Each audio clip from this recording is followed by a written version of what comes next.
सर्व दत्त परिवारास साष्टांग प्रणिपात. शुभप्रभात. दत्त माझा मी दत्ताचा. रचना श्री गुरुदत्त चरणी अर्पण. तत्पूर्वी चॅनल आवडल्यास लाईक, शेअर आणि सबस्क्राईब जरूर करावे. तर माऊलींनो, आपण पाहत आहोत श्रीकृष्ण भाग 14वा. मागच्या भागामध्ये आपण पाहिले की नंद महाराज हे कंसाच्या दरबारी त्यांचा कर चुकवण्यासाठी आले होते आणि त्यांच्या बरोबरच आपले प्रिय मित्र म्हणजे वसुदेव यांच्या बरोबर बसून ते चर्चा देखील करू लागले. वसुदेवांनी श्रीकृष्णाच्या संरक्षणाच्या भीतीपोटी ते नंद महाराजांना गोकुळातील क्षेमकुशलाची वारंवार चर्चा करत होते. तेथील पशुप्राणी ठीक आहेत ना, सर्व गोपगोपी हे संरक्षित आहेत ना, बलराम, रोहिणी या सर्वांची ते अगदी आपुलकीने विचारपूस करू लागले. वसुदेवांचे बोलणे ऐकून नंद महाराजांनी उत्तर दिले की अहो प्रिय वसुदेवा, तुम्ही अशी खंत करत आहात का ते मी जाणतो, कारण की त्या दुष्ट कंसाने आतापर्यंत तुमचे सगळे पुत्र ठार मारले आणि शेवटी एक मुलगी झाली, ती देखील उच्च लोकांमध्ये निघून गेली. पण हे मित्र, आता दुःख करून काय उपयोग? आपण सगळेच आपल्या पूर्वजन्मीचे कर्माचे फळ भोगायलाच तर बाध्य आहोत, नाही का? त्यामुळे मनुष्याने कुठल्याही आपल्या सुखदुःखाच्या प्रसंगी असे व्यथित होऊन कसे चालेल?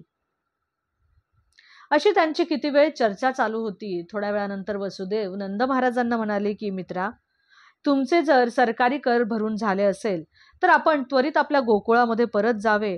मला अशी भीती आहे की तिथे कुठल्या ना कुठल्या प्रकारचा उत्पात ह्या कंसाने केलेला नसावा. अशा प्रकारे नंद महाराजांनी आणि वसुदेवांनी त्यांची चर्चा तिथेच थांबवली. नंद महाराजांनी वसुदेवांचा निरोप घेतला. वसुदेव आपल्या गृही परत आले आणि नंद महाराज गोकुळासाठी इतर आलेल्या गोपांच्या सोबत त्यांनी ते पुढे निघाले. नंद महाराज हे आपल्या घरी गोकुळात जात होते, परंतु त्यांच्या मनामध्ये अनेक प्रकारच्या शंका कुशंका ह्या सारख्या त्यांच्या मनात येत होत्या. खरंच गोकुळात काही उत्पात तर झाला नसावा, कारण वसुदेवांनी त्या कंसाच्या बद्दल जे काही सांगितले होते त्या सूचनेमध्ये नक्कीच काहीतरी तथ्य आहे हे नंद महाराजांना माहित होते, कारण की एका सच्च्या मित्रांनी आपल्याला तसे सांगितले होते. बघा, जेव्हा एखादा भगवत भक्त हा संकटात सापडतो त्यावेळेला तो फक्त आणि फक्त परमेश्वराचेच चिंतन करत असतो, नाही का? कारण की त्याला त्यावेळेला दुसरा कुठलाही आश्रय नसतो. जेव्हा एखादे मूल संकटात सापडते तेव्हा ते फक्त आणि फक्त आपल्या माता पित्याचाच तर आश्रय घेते. त्याचप्रमाणे भगवत भक्त जो असतो तो आपल्या या पूर्ण पुरुषोत्तमाच्याच आश्रयाखाली असतो. आणि जेव्हा तो एखाद्या अशा विशिष्ट संकटात सापडतो ना, तेव्हा तर तो अखंडपणे त्या परमेश्वराचेच नामस्मरण करत असतो. इकडे कंसाने मात्र आपले जे असुर मित्र होते त्या असुर मित्रांशी बराच वेळ विचार विनिमय केला आणि एक पूतना नामक राक्षसी होती, त्या राक्षसीला अगदी घृणित अशा पद्धतीने आतापर्यंतचे जे नवजात बालके झालेली होती त्यांनी त्या राक्षसीला सांगितले की तू आजूबाजूच्या जवळपासच्या प्रत्येक गावामध्ये जा, प्रत्येक नगरात जा, कुरणात जा आणि जी कोणी नवजात बालके तुला दिसतील त्यांना तू तात्काळ ठार मार.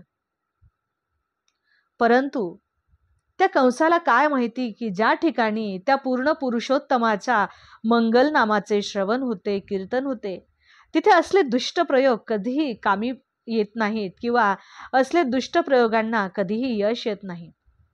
आणि ज्या ठिकाणी तर भगवान श्रीकृष्णांचे नामस्मरण, त्यांचे संकीर्तन चालते, मग ते उदास वृत्तीने का असेना, तिथे असल्या या चेटकिनी, राक्षसी किंवा असली ही संकटे ह्यांचे तात्काळ निवारण झालेच म्हणून समजा.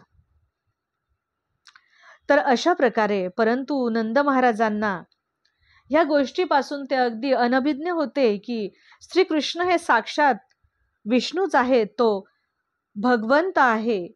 फक्त आणि फक्त पुत्र स्नेहामुळे ते अगदी व्यथित होत होते आणि त्यांच्या मनामध्ये सारखे शंका कुशंका ह्या चालतच होत्या.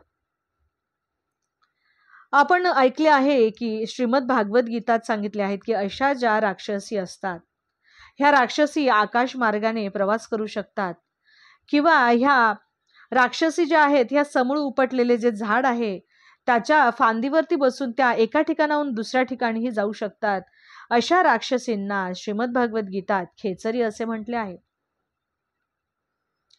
तर अशा प्रकारे त्या पूतनेनी, त्या राक्षसिनीने एका सुंदर युवतीचा वेश परिधान केला आहे. कानामध्ये सुंदर कुंडले घातली आहेत, अंगावरती वेगवेगळ्या प्रकारची अलंकार घातली आहेत, सुंदर अशी वेशभूषा, आणि तिच्या केसांमध्ये तिने अगदी मोहक प्रकारचे फुलं लावलेली आहेत.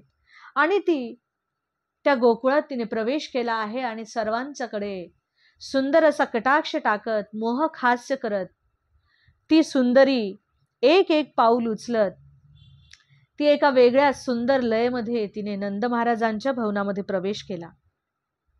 सर्व गोपगोपिका या युवतीकडे पाहून आश्चर्यचकित होऊ लागले आणि त्यांना वाटू लागले की ही साक्षात स्वर्गातून उतरलेली एखादी देवी तर नाही. आहा, किती सुंदर तिचे रूप. अशा प्रकारे तिने नंदांच्या घरामध्ये प्रवेश केला आहे आणि ती बारकाईने त्या भवनामध्ये त्या बालकाला शोधू लागली. पण तिला काय माहिती की ते बालक म्हणजे साक्षात विष्णूच आहेत. पूर्ण पुरुषोत्तम भगवान श्रीकृष्ण हे सर्व भूतमात्रांच्या हृदयामध्ये स्थित आहेत.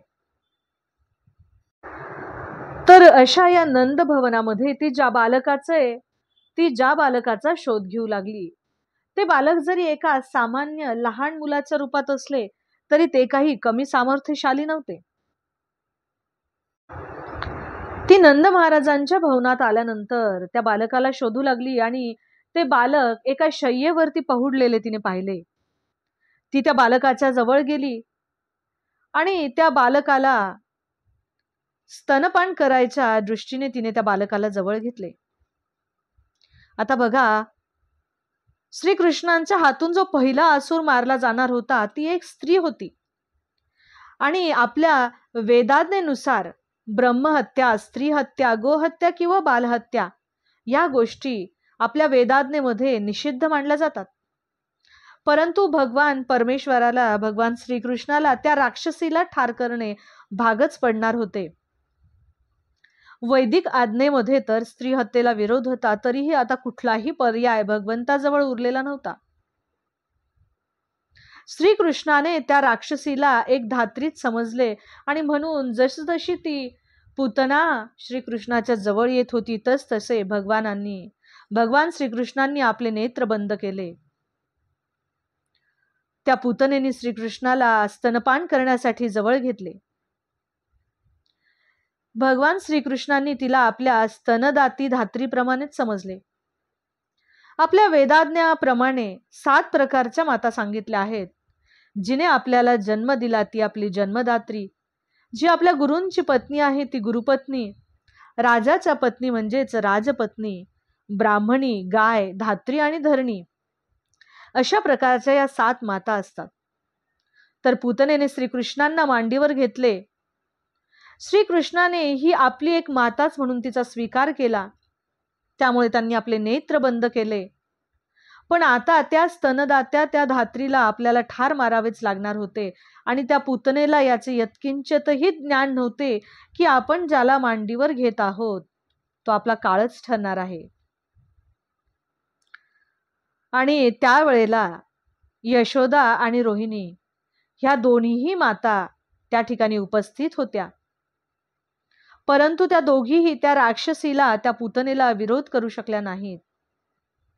कारण की त्यांच्या समोर ती एक लावण्यवती स्त्री होती आणि भगवंताला तिने मातृस्नेहामुळे जवळ घेतले आहे असे त्यांना वाटले होते. त्या पूतनेने आपल्या स्तनाला महाभयंकर असे विष लावले होते आणि श्रीकृष्णाला तिने मांडीवर घेताच तिने आपले स्तन कृष्णाच्या मुखात दिले. अवधूत चिंतन श्री गुरुदेव दत्त. दिगंबरा दिगंबरा श्री पादवल्लभ दिगंबरा. जय श्री कृष्ण.